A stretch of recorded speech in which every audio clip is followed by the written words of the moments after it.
দোলা, আমরা শিরোনামে জানাচ্ছিলাম যে ভূমিকম্পে মিয়ানমারে 1000 ছাড়িয়েছে প্রাণহানি, সংখ্যা আছে এই সংখ্যা 10,000 ছাড়ানোর।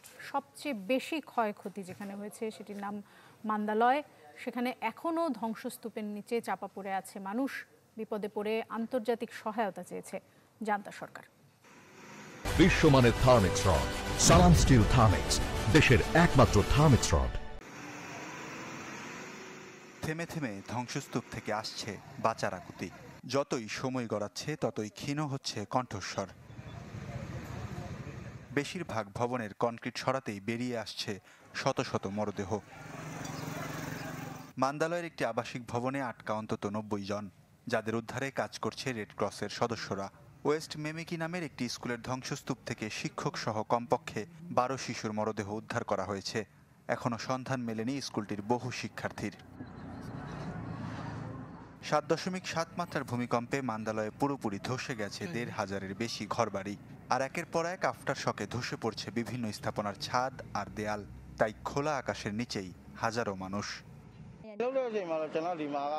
জীবনে প্রথমবার এমন কম্পন অনুভব করলাম। এতটা ভয়াবহ পরিস্থিতিতে পড়তে হবে ভাবিনি। এখনো ভয় কাজ করছে। ভূমিকম্পের তাণ্ডবে ভেঙে গেছে সাগাইংয়ের মূল সব সড়ক। তাই উদ্ধারকারীরা গাড়ি নিয়ে ধ্বংসস্তূপে পৌঁছতে পারছেন না। বিপদে পড়ে আন্তর্জাতিক সহায়তা চেয়েছেন জান্তা প্রধান মিন হংলাই। এরই মধ্যে নানা উদ্ধার সরঞ্জাম সহ 37 সদস্যের একটি দুর্যোগ মোকাবেলা দল পাঠিয়েছে চীন। ত্রাণ সহায়তা পাঠিয়েছে ভারত। যে কোনো ধরনের সহায়তার প্রস্তাব দিয়েছে যুক্তরাষ্ট্র আর রাশিয়া। সাহায্যের হাত বাড়িয়ে দিয়েছে ইউরোপও।